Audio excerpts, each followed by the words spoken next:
Well, now we have a chronometer with the start, stop and reset functionality working. But what happens when the seconds or minutes get to 10? That we have added a 1, a number or a character extra, and it's not a very good idea. We should have a 0 before. How do we improve this?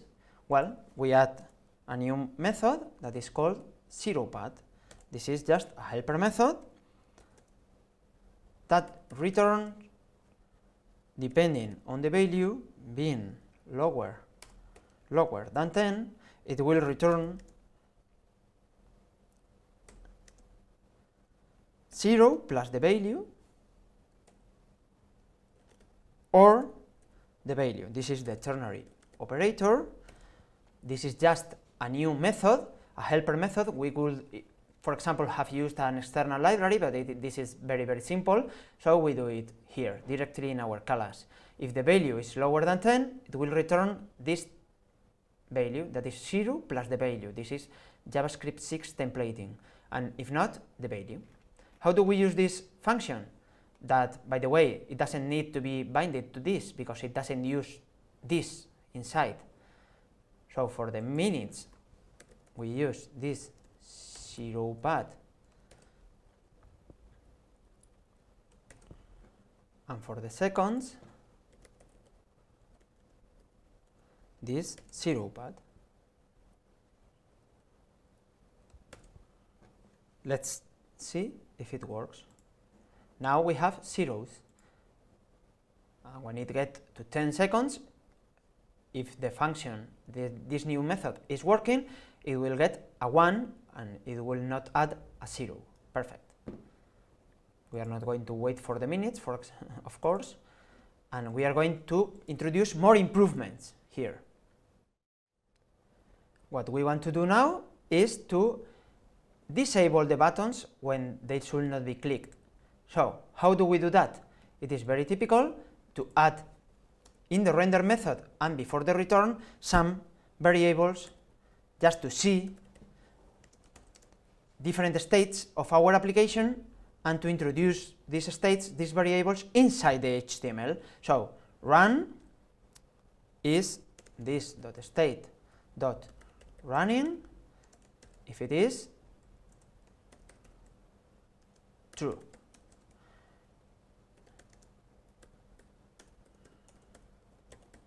When do we disable the stop button? For example, when run is false. And when do we, well, let's call it reset enabled. When do we do it? Well, when can we reset the chronometer? When the chronometer is running, or the chronometer is not running,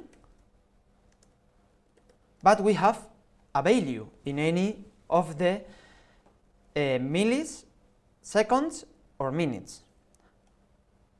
So, if it is not running and this .state .millis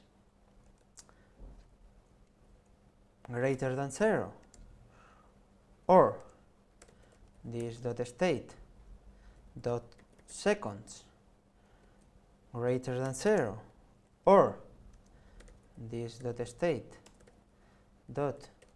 .minutes greater than 0. So we have created run, stop disabled, and reset enabled. How do we introduce these three variables into the HTML? Well, with JavaScript expressions, as here, or here, or there, or here. We have used it very much, but we are going now to use it, for example, here. Our chronometer now says that the status is running all the time. Well, let's change it. We will use a lot the ternary operator, and if the status is running, and if not,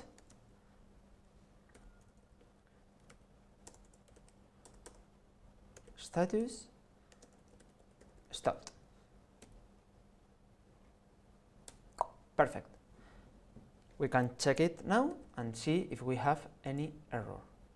Now stop, running. Look here. Stop, running. Stop. Perfect. Let's disable the buttons. How do we do that?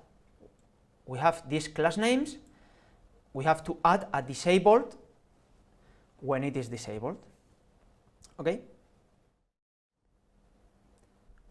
Now we are going to add, with the variables that we created, classes to these class names. By default, we have button and start, button and stop, and button and reset, but we have to transform this in a JavaScript expression, as we did before.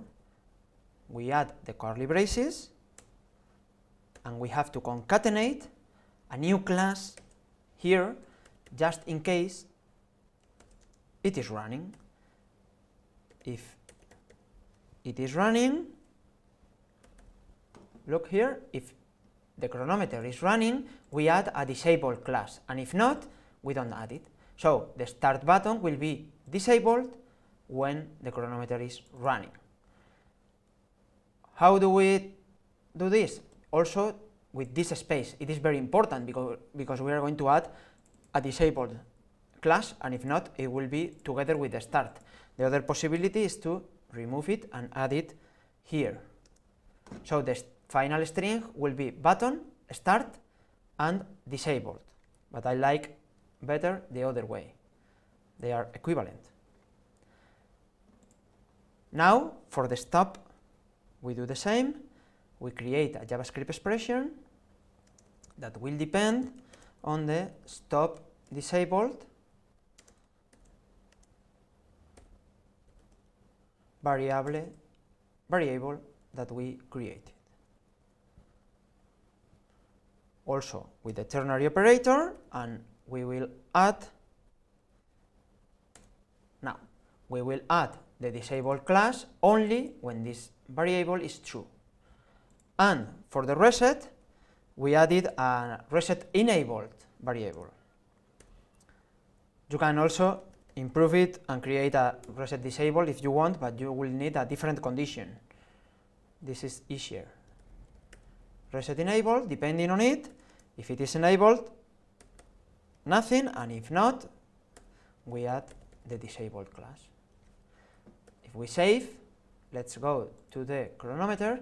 In the first step, we only have the start and not the stop or reset, and if we start, we can't click on start, and we should have stop or reset, and if we reset, we come to the beginning. Now we have this final functionality, and our chronometer is finished. You can improve either the CSS, the functionality, or add more methods or improve it the way you want. Okay, thank you very much.